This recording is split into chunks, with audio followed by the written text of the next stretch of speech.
All right, welcome back to X Squared Radio. My guests, Megan and Matthew, their websites, number sevensealcodes.com, divinemsm.com, and also we just added one, deepdisclosure.com. If you're listening on YouTube Live, those links are right there in front of you.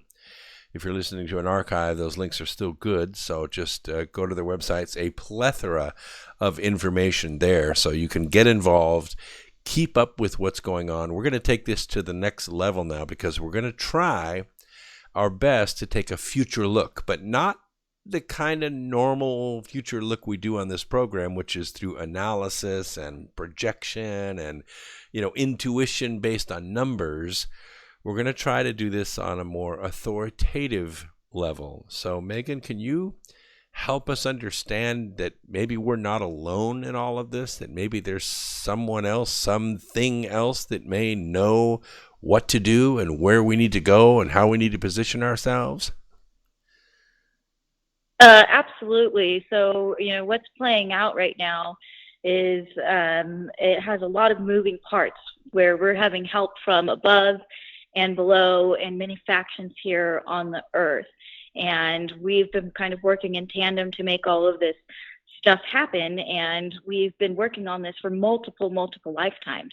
So there have been prophecies of this time in many cultures around the world and that have survived in texts that describe a future that is a golden age for humanity. And so what that looks like is very interesting because there are many ways to interpret that. And I think that it's really interesting that it's unfolding here in the United States of America, where our founding fathers kind of built the country on this principle. So essentially, we're here for a reason.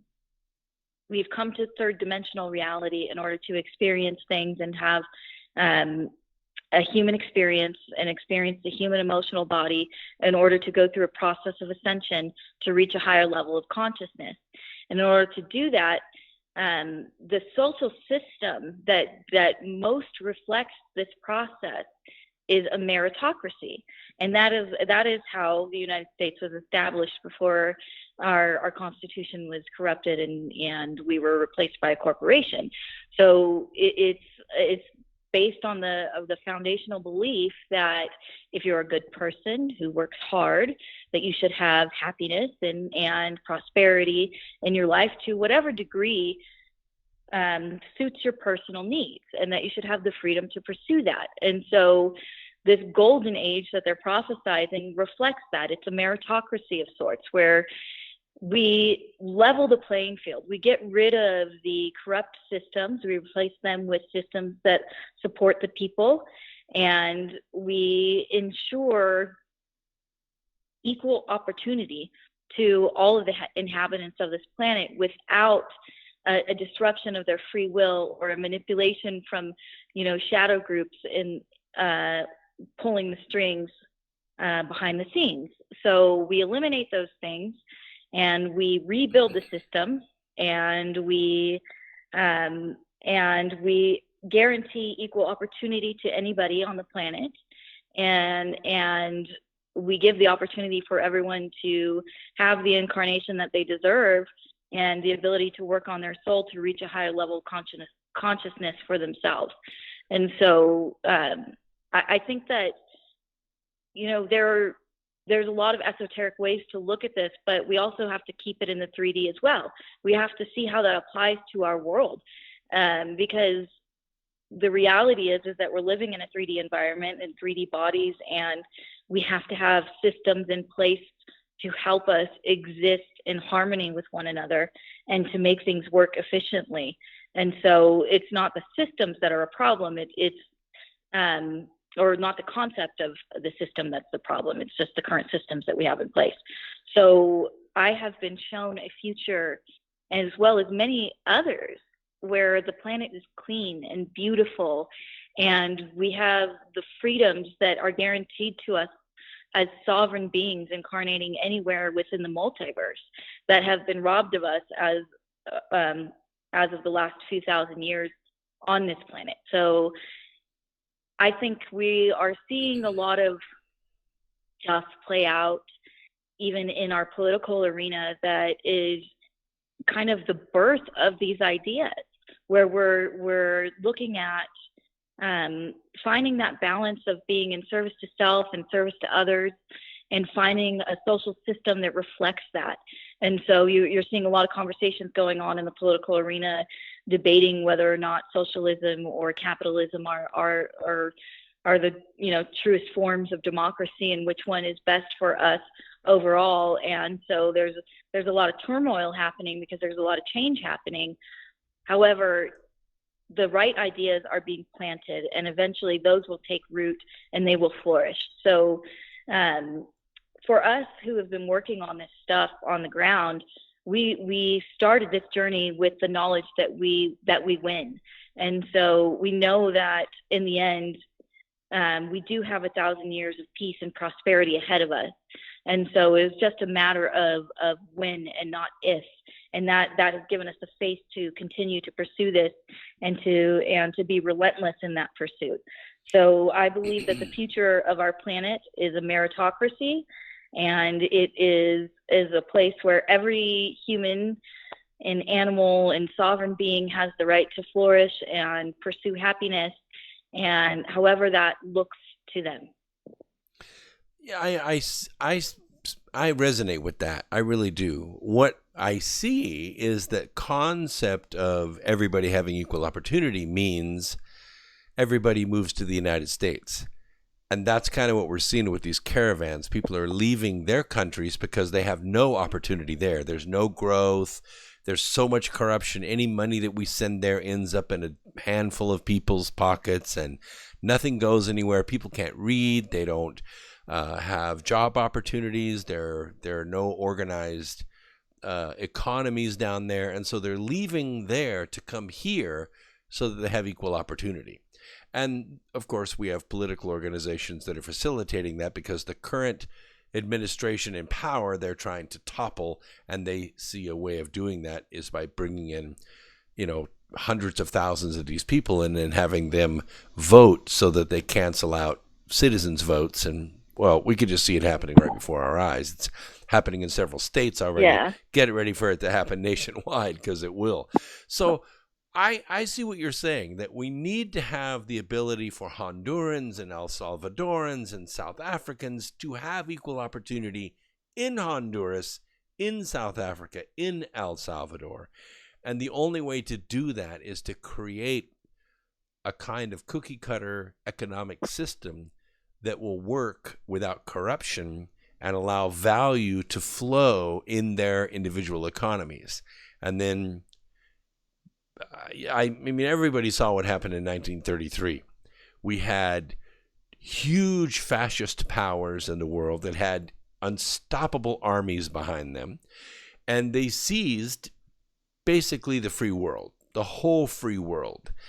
And we think that we won the war because, we sunk all their metal and they didn't sink all our metal, but we lost because our president put in the style of government that they were using. He put in a fascist government in 1933. And here we are, 86 years later, and we have that form of government today. That's what we have. We have a fascist form of government. Corporations put their leaders inside our government, inside of agencies, departments, bureaus, and administrations. They write our laws. They set up all our regulations. They spend all our money. They tax us, they fine us, they put us in jail if we break their rules, and we have no representation in that government at all. So how do we get past that? How do we get past the 20 million federal workers that are in that system and the more than 650 federal agencies that spend and control all of our money and write all of our laws? How do we get past that? Well, it's been a divine orchestration to get past that. And unfortunately, those people in South and Central America and in parts of North America still they're fighting the same invisible monsters that we are, and they're just looking for a way out. And we also need to look at some of their government social systems down there, so that we don't make the same mistakes in trying to solve the problems that we're having up here, which is, turning to something like socialism, which is never a solution, really. And so how we do it is a very well orchestrated plan to take down the opposition. So, I mean, we have to understand that this is like, I mean, they're not, it's crony capitalism. It's predatory capitalism that we're fighting against. And so we have to identify who that is and then attack it on that level. And the way that we've done it, I mean, this again, it comes into the fact that we're having assistance from above and below and from different factions on the planet to make this happen. It wasn't something that was ever going to happen organically with, a political or social movement. It's happening because of a spiritual awakening and a shift in consciousness. And so when we began our work, when we began doing all of this stuff, we were considered enemies of the state. We were political agitators, and we were under surveillance by a lot of the agencies that are now helping us.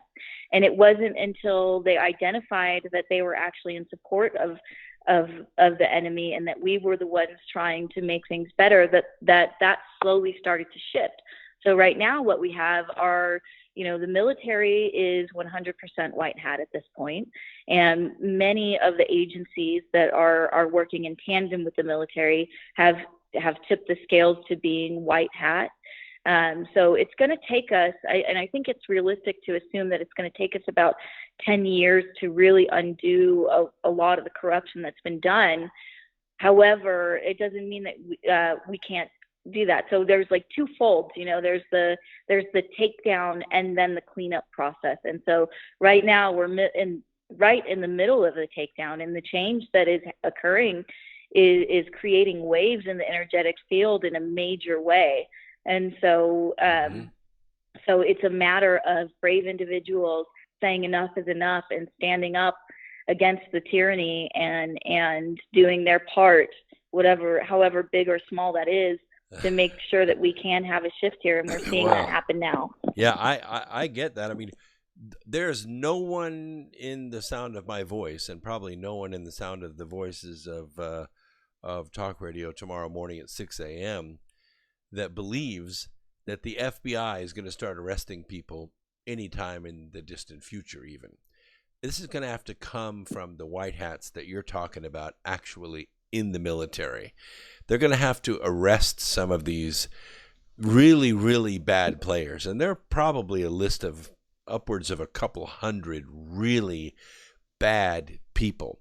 Murderers, embezzlers, people that have sold national secrets for money, people that have laundered taxpayer money into their own pockets.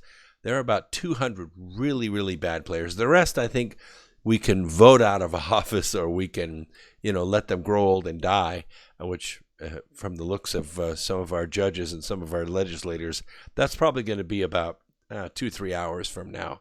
I'm kidding, but really they're that close. I don't know how they even have to take a shot of adrenaline to come to the microphone and give a speech. 2 days from now, 2 days, is February 5th. And on February 5th, the President of the United States is going to give his State of the Union address. And I don't think anybody's even got a snippet of it. I haven't seen a syllable of that thing even leaked yet. I have a feeling it's going to be pretty heavy, don't you think? Or you think it's going to be a big feel-good Trump rally? I think we may be in for a surprise. Now, we do know that there are active operations going on currently that have been in place since before Christmas, removing some of these figures. So that actually is happening. I don't know that they'll talk about it publicly now or ever. And so I think that it would be very wise to continue to celebrate the victories of this administration and the amount of stuff that they've done in the last 2 years, and the fact that our economy is doing so well. And that's something that Spirit has predicted as well, is they have spoken of an economic boom occurring this year. and a boom in the housing market, and not because of another false inflation, but because people are actually making more money and therefore are comfortable to spend more money, which is just getting things moving. So I think it would be very wise of them to focus on these victories and just keep being that broken record, saying pointing out all of the amazing things they're doing. And I think that also as our alliance moves forward, one of the things that we're focused on in a big way this year is getting control of the media, because once we can control the narrative and people can hear the truth, and stop being brainwashed and fed propaganda on a 24/7 loop, then they might be actually ready to start building the new world instead of co-signing their own enslavement. Yeah, that's a really important point, because when you talk about consciousness, we really have two levels of humans. We have those that are conscious. Well, everybody's conscious, but we have those that are not aware that they're conscious. We call them around here NPCs, non-player characters. They're given a script. They're given a script by Rachel Maddow or Acosta or somebody like that, and they just run that script. It's the only thing they know. Every time they hear the word Trump or see the MAGA hat, they just run the script, and they're not really conscious that they're conscious. So I think what you mean to say when you say get control of the media, I think you mean release control of the media, because somebody, and I don't mean that plural, I mean like one or two people, has control of all the mainstream media. They write a script somewhere around 4 or 5 o'clock in the morning, and that's the script for everybody, except of course here at X Squared Radio, right? Exactly. And so until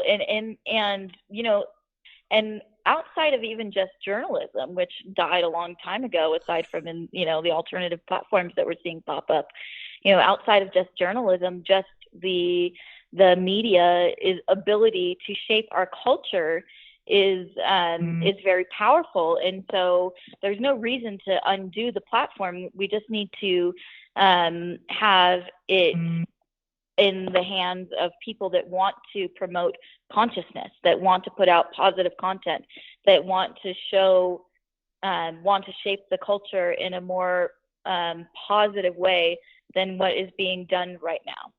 Yeah, well, culture is basically an expression of a people. And propaganda is where government wants you to act a certain way, or they want to tear down certain mores or norms, like they want to tear down marriage, or they want, like what I heard today. I think it was actually something official, and I gathered a meaning from it. And the meaning was this: it was a statistic, which I always tune in on those, but it basically said this, that it is better for a black woman's health if she aborts her baby than if she carries that baby to term. I swear that's the official report that was out. So in essence, this report is saying, kill all the black babies for the health of black women. That just blows me away.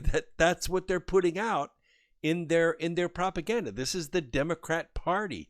This is what's happening in New York. This is what they're trying to do in Virginia. It's insanity. I don't get it. The stuff that's been coming out this week is just appalling, honestly. And the funny thing is that I actually grew up in the South Bay Area, Silicon Valley, which is really one of the most liberal areas in the entire world. And so when you grow up there, you don't think that you're being indoctrinated. And it's not until you kind of step outside of that bubble that you realize that you have been.